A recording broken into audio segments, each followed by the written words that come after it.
Okay, something very fascinating is happening on YouTube right now. A lot of YouTubers are quitting. Something's going on, and I've been spending a lot of time thinking about this, talking with other YouTuber friends about this, and coming to some interesting conclusions about macro dynamics happening on YouTube that I'd like to share with you. I think this could be very useful information if you are interested in starting out on YouTube, but don't know where to start or how to go about it, or you've been making things on YouTube but haven't found a way to break through. Or if you're established on YouTube but tired of what you're making. Or if you're just interested in understanding why is it that so many people are quitting right now or changing how they're going about what they're making all at once. Like, this can't be an accident, right? It's not an accident. So the first point I want to make is that YouTube is an enormous machine for value transmission. Now, what do I mean by value transmission? I'm actually going to split value up into two different things, okay? Intrinsic value and production value. On YouTube, there are a million different kinds of niches and genres, but when it comes to intrinsic value, you can boil it down to mainly three things. A video has intrinsic value if it is educational. By educational, I mean you learn something new, broaden your horizons in terms of how you view a topic. This could be anything from a video about the French Revolution all the way to a gear review about like the latest Fujifilm camera. The second category is people go to YouTube for entertainment. So that could be anything from a short film to a music video to clips from a comedian. As long as it captures your attention and is enjoyable, that's the intrinsic value there. The third category is, let's say, inspiring. And inspiring could be stimulating from an artistic standpoint, or it could be aspirational material about a kind of lifestyle that you want to have. Those are the three main facets of intrinsic value in videos. Now, I am defining that separately from production value, okay? What is production value? Production value is how high quality is the video that you're watching. Is it shot with a nice camera? Is it done with nice lighting? And the reason production value is separate is because production value does not automatically equate intrinsic value. YouTube is notoriously a place where you have a whole range of different kinds of things that you can find. Anything from videos shot on a webcam to videos that are shot with RED cameras. And the big difference between those two is how they feel. There's a tonal difference between videos done in a very produced way versus in a very raw way. The one extremely important thing that you can never not do is provide value, because YouTube is an enormous platform for value transmission. Now, on a graph, these are the two spots that you want to be if you want to make it on YouTube, if you want to break out and grow an audience. On the left side, we have low production value, but high intrinsic value. And there are so many examples of this, but so long as you are providing good information to the right people, it does not matter if you are shooting it in terrible lighting at home on your webcam, even in 2024. In fact, that can play to your advantage because it feels so raw and real. Now, on the top right, you have high intrinsic value and high production value. This is how you create a career. This is how you create a name for yourself and a really solid brand. Because high production value, human nature just has a tendency to prefer high quality. We remember it better, it has more of an emotional impact, and when done right, it's just unbeatable. But the problem is that it's much more demanding. It requires a lot more energy and effort and time. And when done incorrectly, it's very annoying. On the bottom right of this graph, if you will, you have low intrinsic value, but you have high production value. And what this creates is a feeling of fatigue. Fatigue for the creator and fatigue for the audience. Now let me back up and explain why so many YouTubers are quitting right now.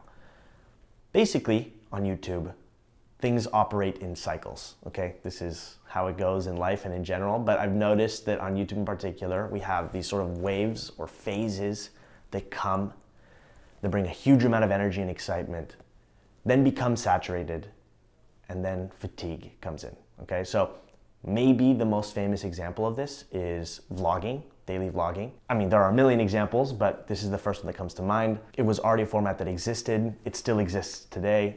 But when Casey Neistat came around and brought this new level of production quality and this new energy to the format, he was at the top right. Huge excitement, huge wave of attention and energy. And It exploded his career. Then everybody started imitating it. There were thousands, millions of knockoffs. Daily vlogging became saturated. Casey Neistat burned himself out.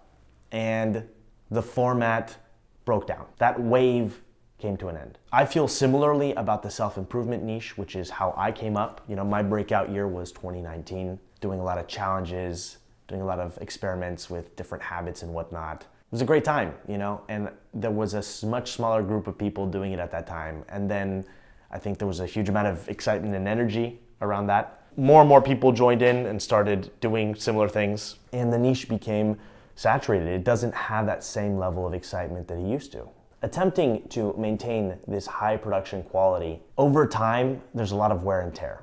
Marques Brownlee did a fantastic video talking about this, and he used many analogies, but one of them was this idea that we're on a treadmill. And while YouTube is a dream job, there's no question about it. There's so much creative freedom. It's so unique to be able to do this. It's like wearing a million different hats, and to maintain that production quality and keep things going, a lot of YouTubers, myself included, go down this path of hiring people. They hire assistants, editors, production coordinators, what have you.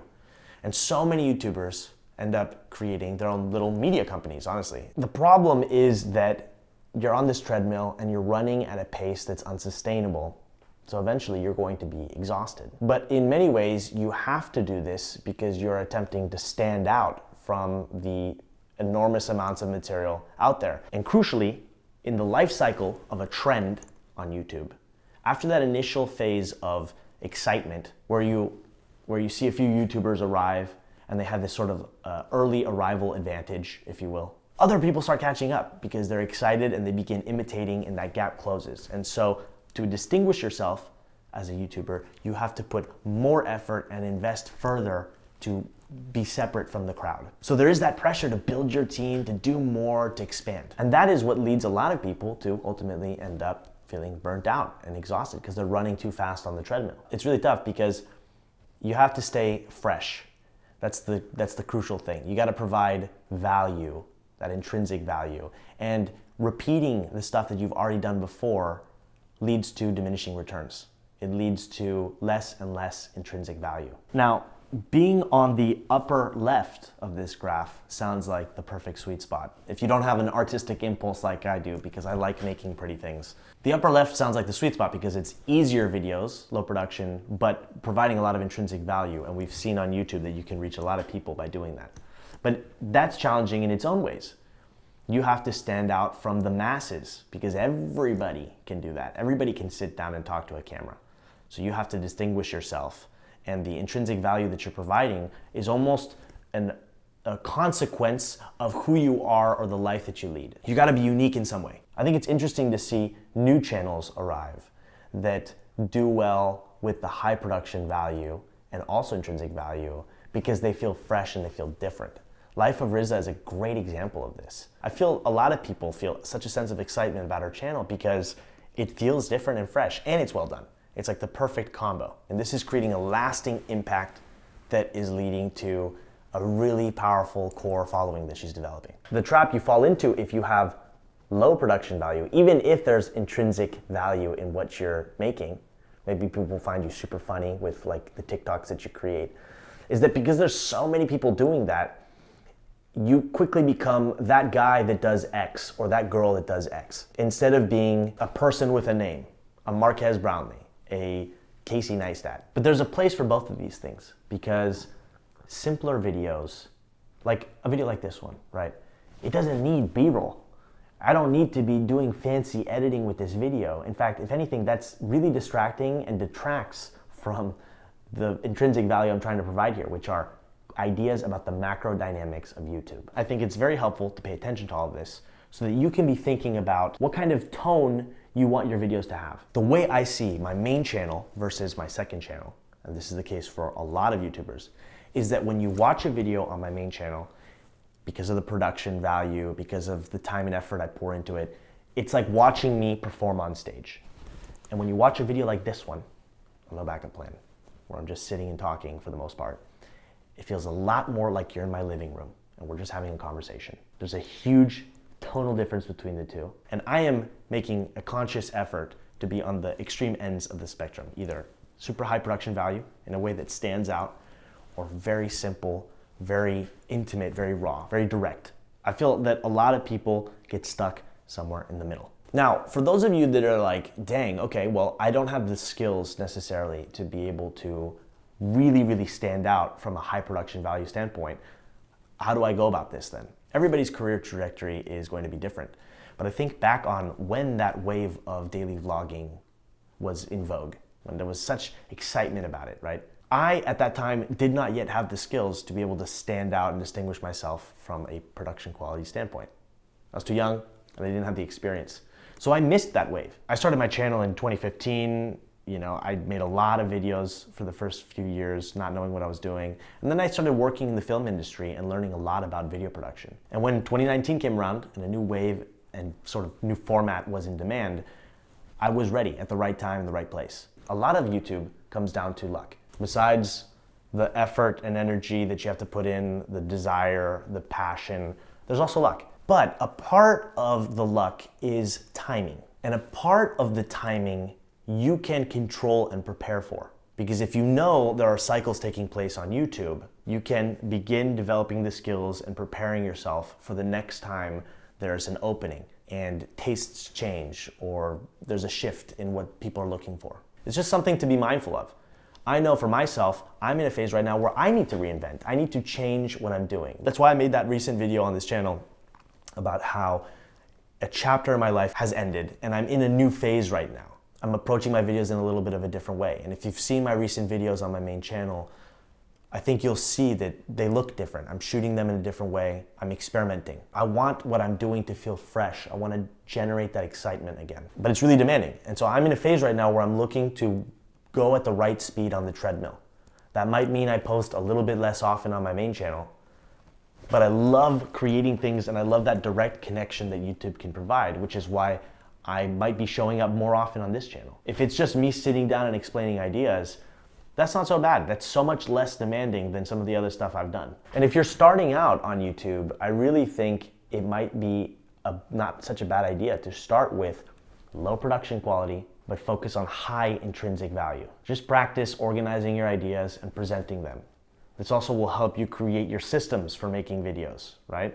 Shooting video, talking on camera, organizing your footage, editing that footage, uploading, etc. You develop a lot of skills as you get into the flow of doing that, and bit by bit you can increase that production value over time. I know that I can't just do this sort of thing. I need to do stuff that feels special, that feels like you've never seen it before. So that's why I have these two different channels. I want to end with a little anecdote that I think many of you will find inspiring. Carissa from Life of Rizza applied to work for me a few years ago as an assistant, and I didn't hire her. But we did text back and forth for a little bit, and then she went off on her own sort of life path, so did I, and a few years later, here she is with a channel that is absolutely blowing up because her time arrived. She spent those last few years developing the skills as a filmmaker, working on sets and whatnot, and now she is absolutely killing it in her own voice, on her own channel, because the appetite and the desire is there when it might not have been a few years ago. For whatever reason, a few years ago was not her time yet, and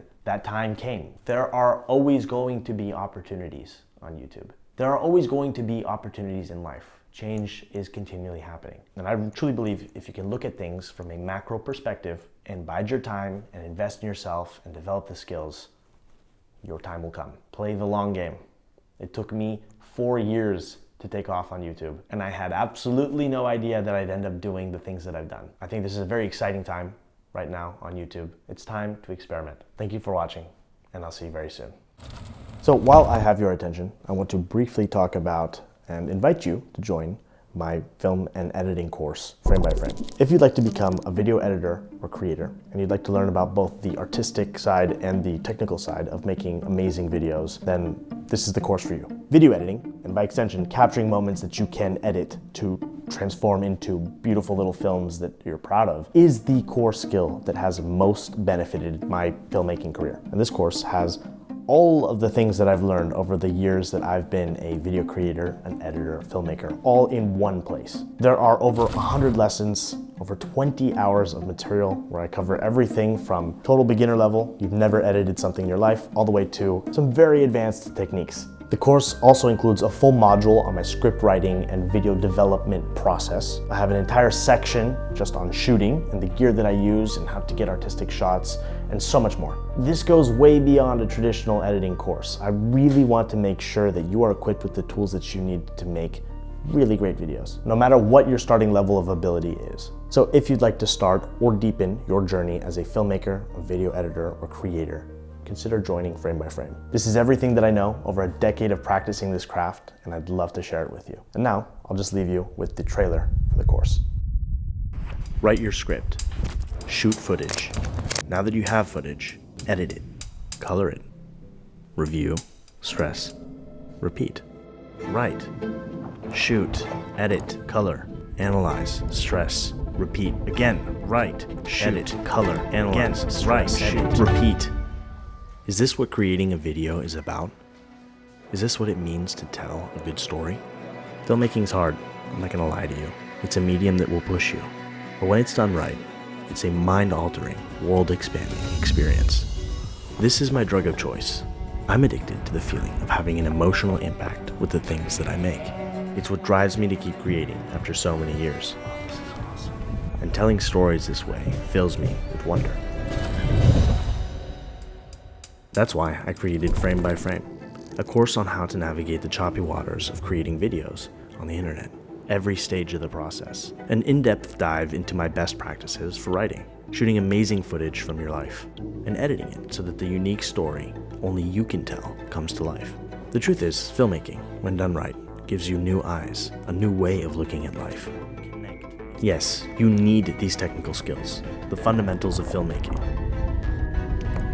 But I want to show you how their role in your videos can be so much greater. A form of art, meditation, and craftsmanship that improves year after year. With the hard skills of filmmaking, you can build a fulfilling career creating videos online.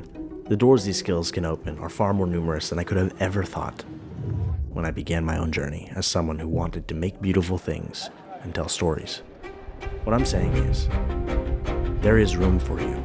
If there is something within you that's calling you to do this, listen to it. I'll show you how to follow that voice and turn it into something you're proud of, that stands the test of time. So join me and discover how you can learn the art of editing, shooting, and writing amazing videos and tell beautiful human stories together, frame by frame.